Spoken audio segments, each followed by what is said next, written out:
Friends, आज के इस वीडियो में हम आपको दिखाने वाले हैं कि जो हमारे टीवी स्मार्ट टीवी होते हैं मदरबोर्ड, उसमें जो ईएमआई सर्किट होता है वो कैसे वर्क करता है, क्या क्या कंपोनेंट वहां पे यूज किया जाता है, कौन से कंपोनेंट का क्या वर्क होता है। तो हमारे पास पीछे आपको दिख रहा होगा कि एक डायग्राम के थ्रू सारे कंपोनेंट को लगा करके एक डायग्राम बनाया गया है, जिसके थ्रू हम आपको समझाने का कोशिश करेंगे।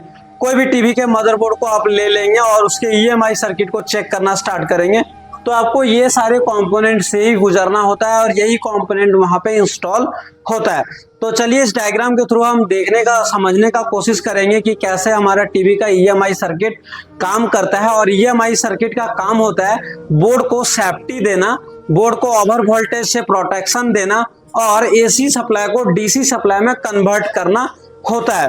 तो चलिए यहाँ पे देखेंगे कि कौन कौन सा कंपोनेंट सेफ्टी के लिए लगा है और कौन सा कंपोनेंट ऐसा है जो इसको एसी से डीसी बनाने में मदद करता है।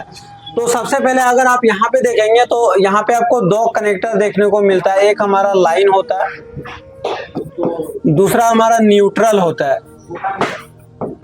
दो लाइन आपको देखने को मिलेगा जब भी आप एसी को इनपुट करते हैं। तो एक हमारा फेज होता है, एक न्यूट्रल होता है। दोनों जैसे ये इनपुट होता है तो सबसे पहले एक फ्यूज के द्वारा इसे गुजारा जाता है। फ्यूज का काम होता है कि अगर ओवर वोल्टेज आता है तो जितने एम्पियर का फ्यूज लगाया, अगर उससे ज्यादा लोड अगर आ जा रहा है इस बोर्ड में तो वो अपने आप को ओपन कर लेना होता है। ये भी एक सेफ्टी देने का काम करता है। दूसरे में अगर आप यहाँ पे देखेंगे तो ये हमारे एनटीसी लगा हुआ है, एनटीसी लगा हुआ है। एनटीसी का काम होता है कि अगर यहाँ पे रेजिस्टेंस बढ़ रहा है, ये 0 ओम का एनटीसी लगा हुआ होता है, अगर वहां पे ज्यादा हीट हो रहा है तो ये अपने आप को ओपन कर लेता है, ये अपने आप को ओपन कर लेगा और इसके बीच के जो ट्रैक हमारा कंप्लीट हो रहा है, ये ट्रैक ओपन हो जाएगा और वोल्टेज आना बंद हो जाएगा। तो ये भी हमारा किस लिए यूज किया जाता है, तो सेफ्टी के लिए ही यूज किया जाता है। उसके बाद अगर आप यहाँ पे देखेंगे तो एक पैरेलल में कंपोनेंट लगा हुआ है और ये है हमारा एमओवी, इसको वेरिएस्टर भी बोलते हैं। और वेरिएस्टर का काम होता है कि अगर ये ओवर वोल्टेज इस बोर्ड में आ रहा है तो ये अपने आप को शॉर्ट कर लेता है। इसके अगर पीछे आप देखेंगे तो कुछ इस प्रकार के आपको लाइनिंग देखने को मिलता है, जो अपने आप के बीच में गैप होता है, दो वायर आपको देखने को मिलता है। ये दोनों वायर आपस में टच हो जाता है और यहीं से हमारा सर्किट क्लोज हो जाता है। तो इस प्रकार से आकर के और ऐसे हमारा फिर से इनपुट आया और ऐसे आउटपुट चला जाता है। तो इस तरीके से हमारा जो आगे के जो बोर्ड होते हैं वो बर्न होने से या कंपोनेंट डैमेज होने से बच जाता है। उसके बाद अगर यहाँ पे देखें तो ये हमारा स्पाइक रजिस्टर है, ये स्पाइक रजिस्टर है, इसका भी काम होता है ओवर वोल्टेज प्रोटेक्शन देना। अब यहाँ से आप जो इधर देख रहे होंगे सारे कंपोनेंट का क्या काम है, तो इस मदरबोर्ड को सेफ्टी करना, सेफ्टी देना। अगर ओवर वोल्टेज आता है किसी भी कारण से तो उसको सेफ्टी देना मदरबोर्ड को, ताकि मदरबोर्ड हमारा खराब ना हो। उसके बाद जो आपको कैपेसिटर आपको दिख रहा होगा, यहाँ पे एक एनपीसी कैपेसिटर है, नॉन पोलराइज कैपेसिटर है।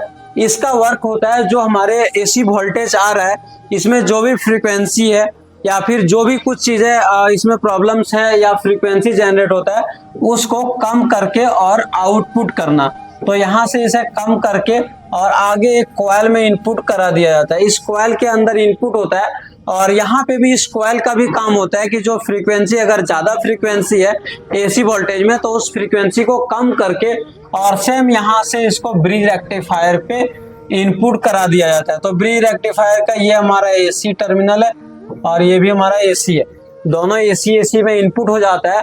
और ब्रिज रेक्टिफायर का काम होता है एसी सप्लाई को डीसी सप्लाई में कन्वर्ट करना।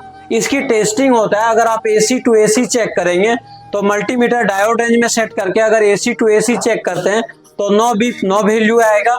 अगर डीसी टू एसी चेक करेंगे तो one side value, other side no value आता है, तो हमारा ब्रिज रेक्टिफायर ओके होता है। और यहाँ से ये सप्लाई आकर के सीधा कैपेसिटर में इनपुट होता है, नेगेटिव को नेगेटिव टर्मिनल से जोड़ दिया जाता है। तो अब ये कैपेसिटर जो है ये हमारे पोलराइज कैपेसिटर है, जिसमें हमारा प्लस और माइनस होता है। तो ये प्लस है और ये हमारा माइनस है। ये कैपेसिटर के अंदर वोल्टेज को स्टोर किया जाता है और इसे बूस्ट करा दिया जाता है। वोल्टेज जो हमारा इनपुट हो रहा था वो 220 वोल्ट से लेकर के 250 वोल्ट तक इनपुट हो रहा था, लेकिन जैसे आप इस कैपेसिटर पे चेक करेंगे तो यहाँ पे आपको 300 वोल्ट प्लस देखने को मिलेगा। 300 वोल्ट से प्लस वोल्टेज आपको देखने को मिलता है इस कैपेसिटर पे। कैपेसिटर के बाद के जो हमारे सेक्शन होता है, इसके आगे जो सेक्शन होता है वो हमारा एसएमपीएस सेक्शन होता है। तो एसएमपीएस सेक्शन कैसे काम करता है वो हम आपको अगले वीडियो में बता के दिखाएंगे कैसे वो हमारा वर्क करता है। हमारे पास कुछ मदरबोर्ड है, इस मदरबोर्ड में अगर आप देखेंगे तो यहाँ पे आपको दिखेगा कि ये हमारा कैसा वर्क करता है। तो देखिए यहाँ से हमारा इनपुट हो रहा है, 2 लाइन हमारा इनपुट हुआ, ये हमारा फ्यूज है, ये एनपीसी है, ये हमारा कॉइल है, और उसके बाद ये हमारा थर्मिस्टर है। तो ये हमारा थर्मिस्टर है और ये हमारा ब्रिज रेक्टिफायर है। ब्रिज रेक्टिफायर के बाद ये हमारा पोलराइज कैपेसिटर है। तो ये हमारा पोलराइज कैपेसिटर है। कैपेसिटर के बाद सीधा ये ट्रांसफार्मर के अंदर इन हो जाता है। तो इस प्रकार से आप कोई भी मदरबोर्ड, अगर स्मार्ट टीवी हो, नॉन स्मार्ट हो, उसके अगर EMI सर्किट से कोई प्रॉब्लम होता है तो आप इसी तरीके से चेक कर सकते हैं, ये सारे कंपोनेंट वहां पे इंस्टॉल होता है। तो दोस्तों अगर इस वीडियो से आपको कुछ सीखने को मिला होगा तो हमारे चैनल को सब्सक्राइब कर सकते हैं।